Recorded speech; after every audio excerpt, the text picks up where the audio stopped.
Good evening. I am your host from PV Legal. Can one sentence spoken from a courtroom bench bring 20 million people onto the internet and a union minister out of office? In India this summer, it did exactly that. And the law has some uncomfortable questions to answer. On the 15th of May, 2026, Chief Justice of India Surya Kant, sitting with Justice Joymalia Bagchi, was hearing a contempt petition about delays in designating senior advocates at the Delhi High Court. From the bench, he described unemployed young people as cockroaches. He also called them parasites of society. He later said he had been misquoted and meant only those practicing on fraudulent degrees. The clarification changed nothing. In Boston, a 30-year-old public relations graduate named Abhijit Dipki posted a single line on X. What if all cockroaches came together?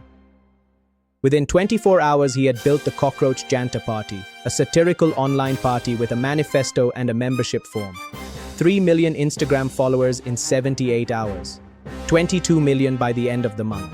Beneath the joke sat a serious grievance. The NEET paper had leaked. 2 million candidates were made to sit the examination again.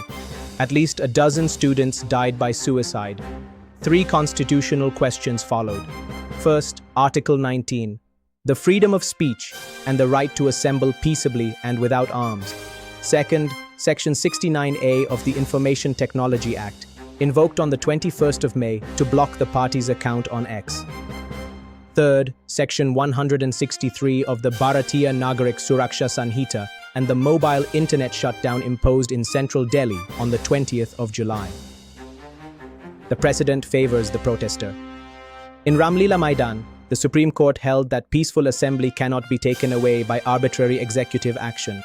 In Mazdoor Kisan Shakti Sangatan, it held that the state may regulate the time, place, and manner of a protest, but may not forbid it. In Anuradha Bhasin, it held that suspension orders must be reasoned, published, and proportionate. The practice did not follow. No suspension order was ever published. Justice Swarana Kanta Sharma of the Delhi High Court restored the blocked account on the 7th of July. But only after the government said it no longer objected, because the examination was over. Nothing was decided about Section 69A itself.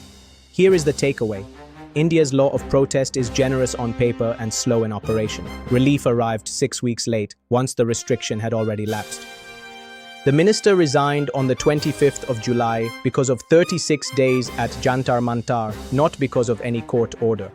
For the full legal analysis, read PV Legal's daily newsletter. I'm your host from PV Legal. Stay legally informed, stay alert. Good night.